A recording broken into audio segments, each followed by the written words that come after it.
What's up, Longhorn Nation? Welcome to Touchdown Texas, Episode 6. I'm your host, Shiva Patel, and my co-host, Nick Rodriguez here. Nick, we're coming off another Longhorns win, 35-13 in the SEC opener. Arch Manning had a second career start, Nick. It was a very interesting game, to say the least. But before we get going, man, how's it feeling to be 5-0, man? 5-0. Not a lot of teams can say that. So, I mean, it was a pretty ugly win yesterday against Mississippi State, but that's certainly going to happen. But hey, glad to be here. Glad to be 5-0 going into a bye week before we play OU in Georgia.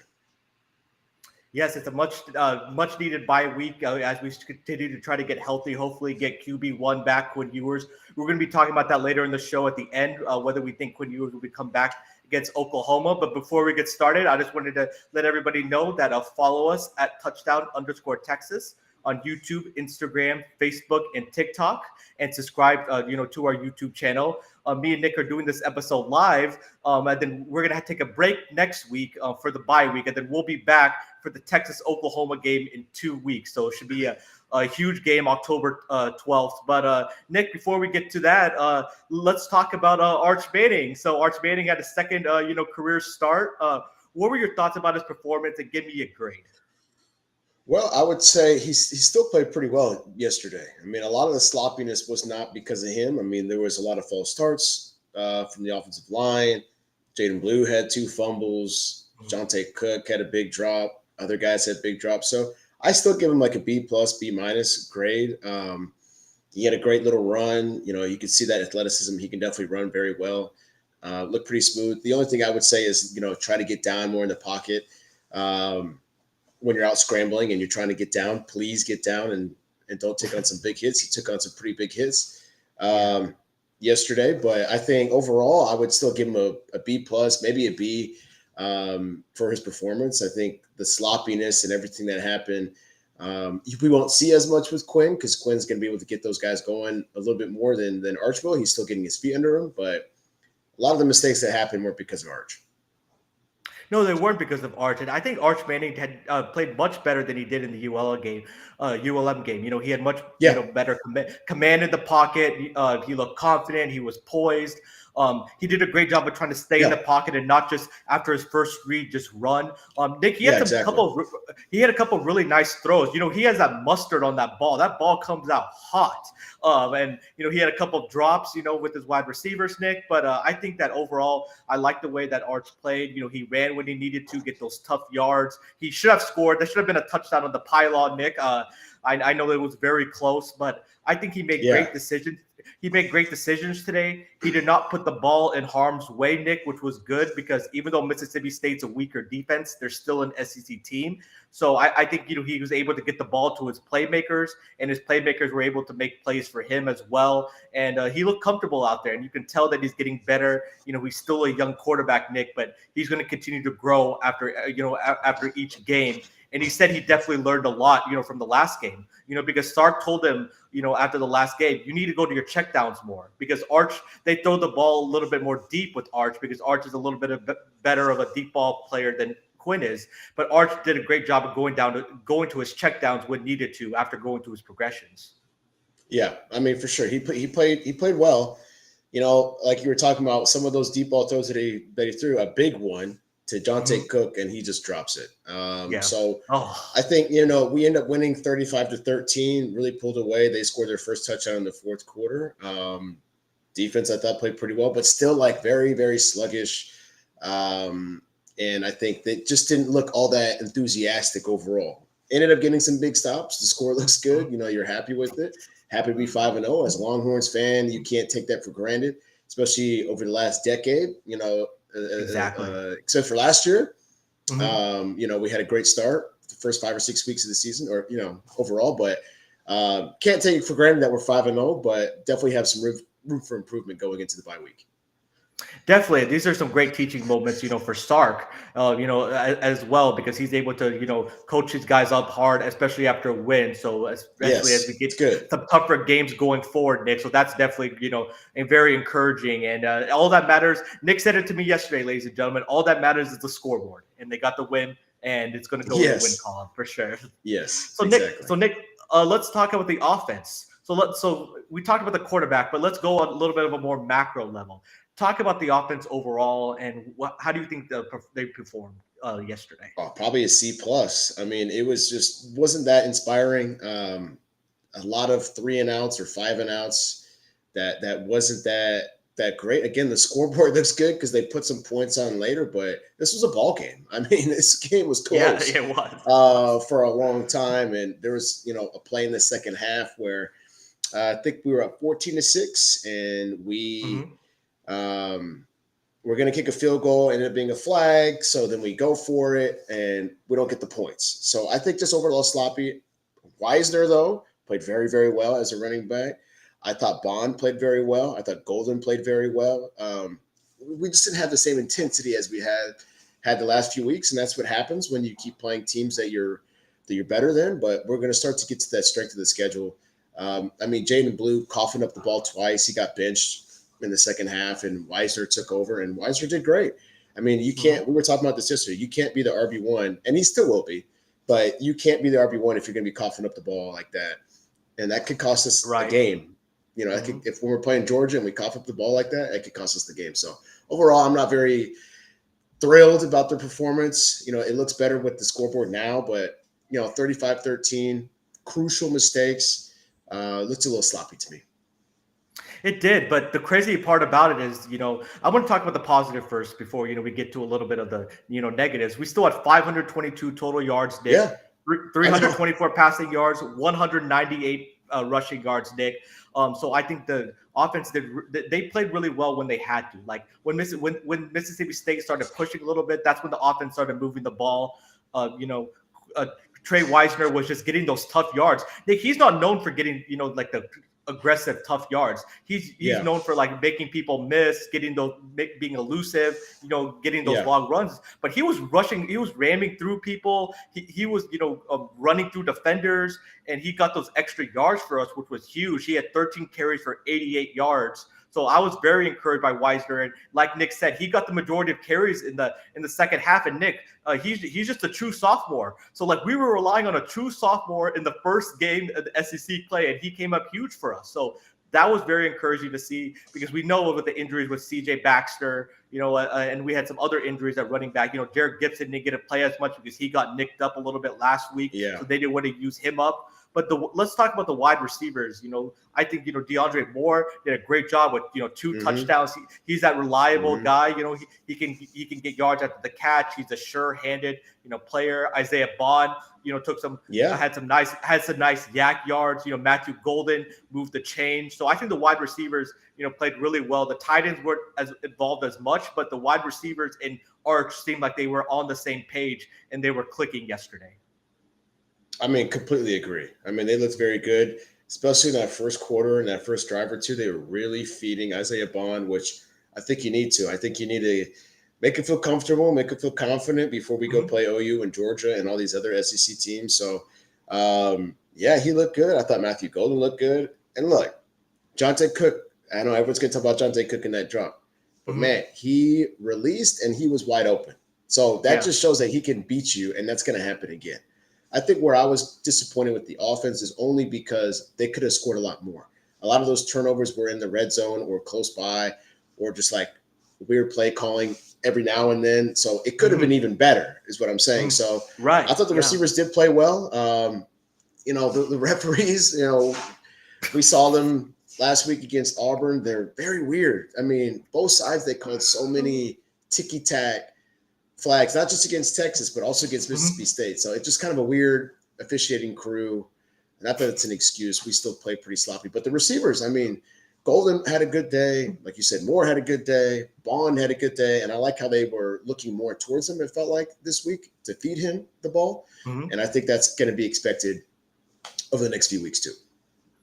Definitely. And with Jonte Cook, Nick, he did make it up. He did have like a catch for 20 yards, I think, later in the Oh, for game. So sure. For at least he sure. made that. Oh no, sorry. One catch for 31 yards. Sorry, excuse me. I shorted him 10 yards. 31 yards. So that was encouraging, because that drops can get into wide receivers' heads sometimes, Nick. So Oh at yeah, least Jonte Cook can feel good about himself that, hey, at least I had a catch. He's trying to get more playing time, and he's trying to earn Stark's trust more to get in, So that was at least that was a positive. But yeah, the wide receivers, they were playing well for the quarterback. They made plays when they needed to, but Arch also threw a lot of dimes. So I love the way that yeah. Arch was throwing it to his wide receivers on all parts of the field, Nick, in the boundary, in the intermediate route, in the deep pass. So it was an all-round effort, by the offense. But I do want to hit on a couple of the negatives that we had 8 penalties. Nick said it. We had a couple of false starts, a couple of holding calls that were a little They were a little suspect, but hey, they still called it. So you cannot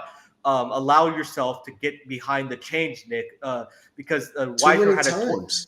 too many times. Weisner had a nice 20-yard run that would have really Yeah. brought us a lot of momentum, but it got called back due to holding. So you cannot have it, Yeah. especially when you have a backup quarterback. Everybody else has to kind Exactly. of play perfectly around him, especially when he's young, Nick. I completely agree with that, and I think that's why you see the sloppiness that we did. If you want to call it a little bit of sloppiness against ULM, maybe. I mean, he had 2 picks in that game, first career start, and then we're playing an SEC team, Mississippi State, who's desperate, is what we kept talking about yesterday. We're not desperate. We need to play like we're desperate, but we're not desperate, and they're desperate. They were 1-3, now they're 1-4. I don't know. I think it gets cleaned up a lot more with Quinn. Now, we'll talk about a little bit later when you want to talk about Quinn, but I think it might be a little sloppy when he first comes back too, just because he hasn't been in a real game in a few weeks now. But it's gonna run a little bit more smoothly with Quinn. That's just how it happens when you have the third string running back, Weisner, at the beginning of the year, if you include Baxter, and then Arch being the second man and stuff like that. It's just going to happen. You're going to be sloppy. You're going to be sloppy against teams that you feel like you're going to beat. You're going to look ahead. It's human nature going into it. But luckily for us, it was a weird weekend. Lucky for us, we still had a double-digit win at home, conference play, didn't have to stress too much, and we're looking okay. We're definitely looking okay. And yes, it got a little dicey. There was 14-6, missed that field goal. But the second half. like me and Nick, we were enjoying, we were watching the game, but we were kind of just, talking, enjoying the atmosphere. We were at the watch party, but then we're like, okay, in the second half, you could see, Nick, the mood a little bit at the watch party. Everybody was paying attention a little bit more, right? We even said that. And everybody's like, okay, like this is not a game that we can just mess around. But that touchdown at the end of the first half, Nick, was huge to get us 21-6 going into the locker room. Got us a little bit of momentum and felt like, okay, I think if we play well in the second half, we got this game. So I think that touchdown at the end, I think, kind of jolted us, for the rest of the game, for sure. And hopefully, Ryan Wingo, who went out with an injury, hopefully he's okay. He's been rotating in and out, but he's been making a lot of plays for us. So hopefully, he'll be back, for the next game. We can recover, during the bye week. So Nick, let's talk about the defense. Overall, they only allowed 13 points, 1 touchdown, I think 2 field goals. So what would you be your grade overall for the defense? Probably B-. I mean, Colin Simmons had a great day. I just think they drove down the field whenever they wanted to. There was, in the first half especially, there was just times that third and manageable, they were picking it up. Easy runs. I mean, it'd be like an obvious running situation, and they would pick it up. We would stop them on first and second. They'd pick up the third down. That quarterback was dicing us up. So the score looks good. The score, we're up 35-13, and we win that ball game. But that game was very close for a long time. So B-, not the most inspiring game of all time. But ultimately, we turned it on, the aggressiveness in the second half. That's where it still is a B grade for me. But and you still only allow 13 points. 1 touchdown in the fourth quarter. We're like the only team in the FBS to not be trailing the whole season. So it's got to be a B-, but just not that inspiring. You need to be inspired when we start playing Oklahoma in 2 weeks. So, and I think they will. It's just to me, it was a true freshman, first career start on the road in Austin. He looked too comfortable. I mean, he was just moving the ball down the field at will. And if they had better play calling, they probably would have scored more points on us.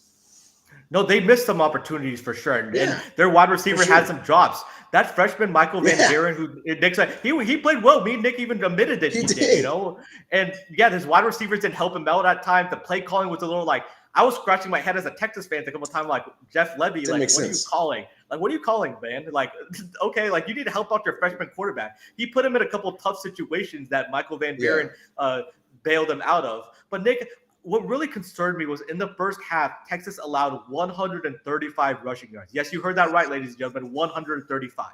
Like Nick said, they were hitting the holes. Their tackling wasn't as good as it was. We were letting them get extra yards that they should not have gone.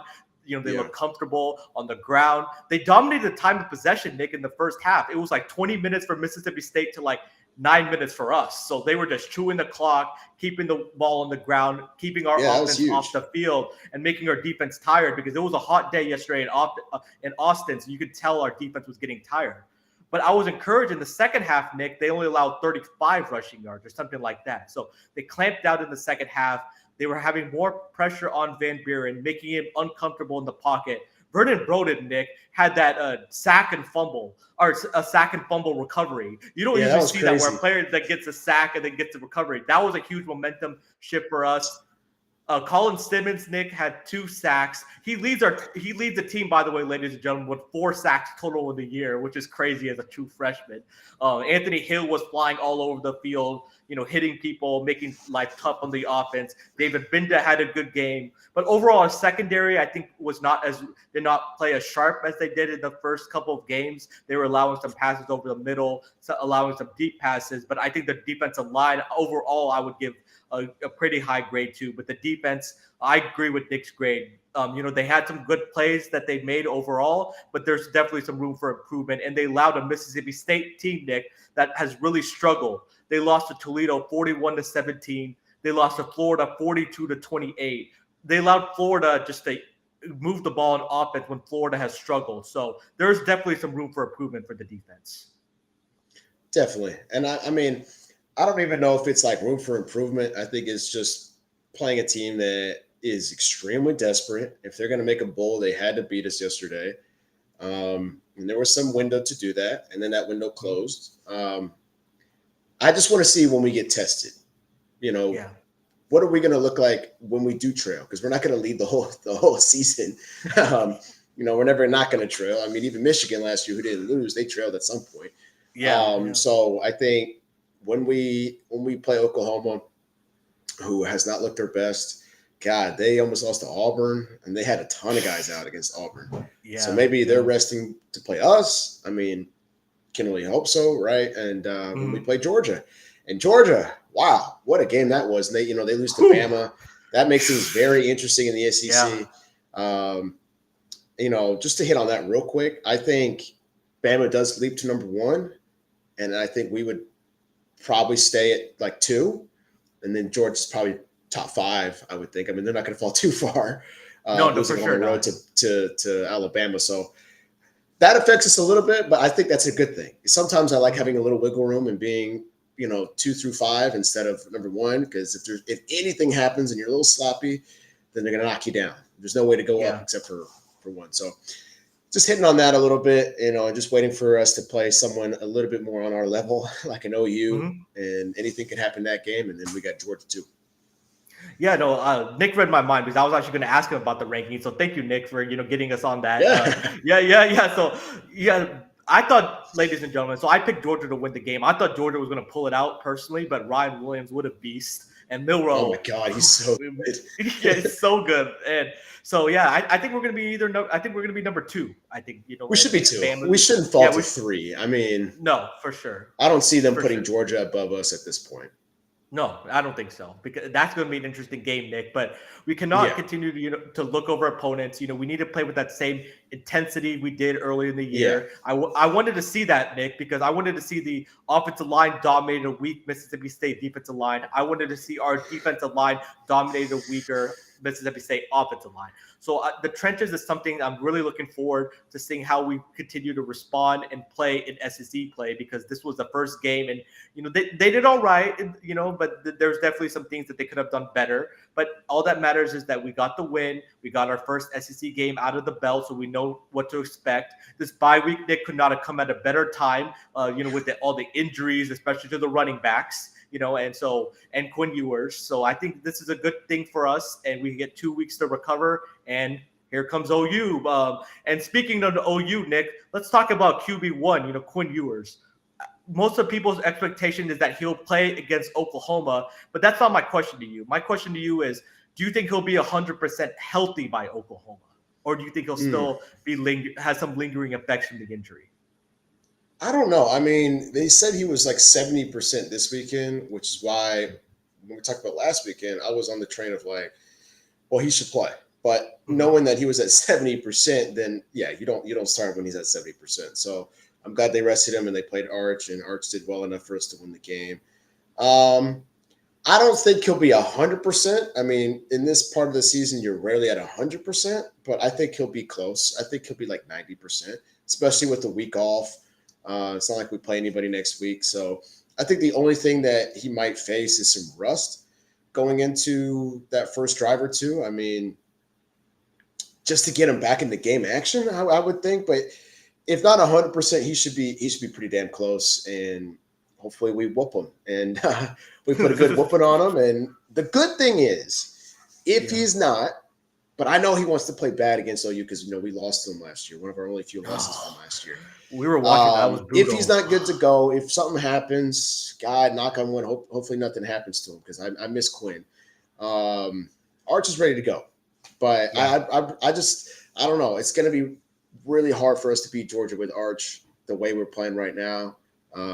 Maybe even Oklahoma. So we need Quinn back. I don't know 100%, but this will be in 2 weeks. So it's possible, but I'll say he's at least in the 90s, 95%. So basically ready to go. And I would love that if he's at the 90-95% because he's better than most. He's better than most quarterbacks in the country at that. So it's and I love I'm really high on Arch Manning, Nick. I don't want people to think that I'm not. But watching these next two games, it made me appreciate Quinn even more and realize we need Quinn Ewers as our QB1 to be able to have the success that we think that we could have this season, Nick. Arch is going to be great in the next 2 years. Don't get me wrong, but this is Quinn's team. This is Quinn's year. So I'm so glad that Quinn Ewers is going to be coming back against Oklahoma. Like, he's playing for sure. It's just going to be a matter of how healthy he's going to be. And he has an extra week to rest. I'm not as concerned about the rust because last year, remember, he was injured, or 2 years ago, he was injured against Alabama in 2022, the game in Austin. He missed the next two games, and then he came back for that Oklahoma game where we won 49-0, and he looked really good that game. Yeah, that was nuts. That game was crazy. That was nuts. We might put a whooping on him like that this year, too. I mean, I don't know. That's crazy. That was. So I mean, that'd be crazy.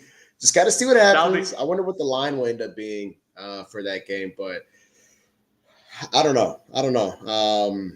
I think he'll be fine. I think people miss Quinn. I think this is kind of what Texas fans needed, a little reality check of like, oh, we need Arch. And I know you and I weren't on that train. We're like, he's going to be awesome in like a year when Quinn's gone in the NFL. But this is Quinn's team. It's like a nice little reminder that don't forget what Quinn gave us. I mean, Quinn did a lot for us, and it's still Quinn's team, and you can see that. Arch is the future. I think everybody knows that. But Quinn is still the guy right now, and I can't wait till he comes back. And I hope he balls out against Oklahoma. And, man, can't wait. And his Heisman, in my opinion, his Heisman chances are not done yet because we have three big games, Nick, we're going to be playing this season. Oklahoma, Georgia, and A&M. And to have a Heisman moment, Nick, you have to have a good game in the middle of the season, which is Georgia, right? Then you have to have a good game at the end of the season, which will be A&M. And Cam Ward, the perceived Heisman leader, did not look that great Friday night. he did not look that great either. They should have lost. They should have lost. Maybe that was a touchdown. Yes, it was definitely. It was a wrong call. Milroe may have put himself in the top three in the Heisman after last night's performance. Sure. Dart went down. I was high on Dart, and Dart went down yesterday. I don't know about Dylan Gabriel. Nick, I have to look at his stats from last night, how he played, but it's going to be very interesting. But this is Quinn's team. Quinn's a leader of this team. He wants to be out there for his guys. He wants to play as many games as possible and wants to leave his mark on the University of Texas before he leaves. So, yes, Quinn Ewers is going to play, and I think I agree with Nick that he's going to be 90-95%. So, Nick, before we hop off, any thoughts, heading into the bye week before we play OU? I mean, just stay healthy. I mean, just stay healthy and get rested. I think it'll be a nice week just to watch college football. I know Auburn plays Georgia that weekend. It's going to be really, really interesting to see how the rest of the season plays out. Georgia's got that one loss. You know, we play them in the middle of October. That game becomes big. I mean, it was already big, but now it's even Huge. Yeah. bigger. You know, they still got to play Ole Miss, and you know, Yeah. we'll see about Kentucky. Not Kentucky's going to win the SEC, but they could play. What do you call it? Like just like rooting people, you know, like just by beating spoiler, right? So they almost beat Georgia. Now that doesn't look so bad. They It beat Ole doesn't Miss on the road too. Yeah. right. So we'll see. I think. I mean, we don't have anything to worry about. You know, we might fall to 2. I think that's the only thing to look out for.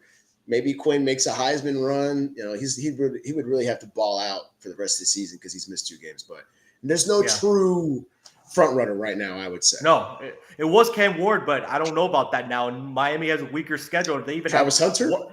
Yeah, Travis Hunter, but are they even going to make a bowl game, Nick? Like, I don't know, you know? I don't know. They won last night. They beat UCF. Yeah, that's true. So we'll see. But my biggest takeaway, there's a lot of football left to be played. My biggest takeaway is you're starting to see the upper echelon teams in the SEC. You know, I was high on Ole Miss, like I said, but I'm moving them down because they're going to have multiple losses. Yes. But the 3 top teams in the SEC, I think there's no question about this. Texas, Bama, Georgia. And even though Georgia lost last night, they did impress me, Nick, with their fight because they could have just folded last night after what happened. Yeah, going down 30-7 at halftime. You know, they were down 30-7. I was impressed with Beck in the second half. We can talk about this later about SEC quarterbacks. Maybe that could be a different conversation for a different day. But I was impressed with the second half with Beck. But I think Texas is right there where they need to be. And it's going to be a very interesting, you know, rest of the season. But thank you so much, everybody, for tuning into Touchdown Texas episode 6. I would like to thank everybody for watching. Be sure to follow us at touchdown_Texas on Twitter, Instagram, Facebook, and subscribe to our YouTube channel and TikTok as well.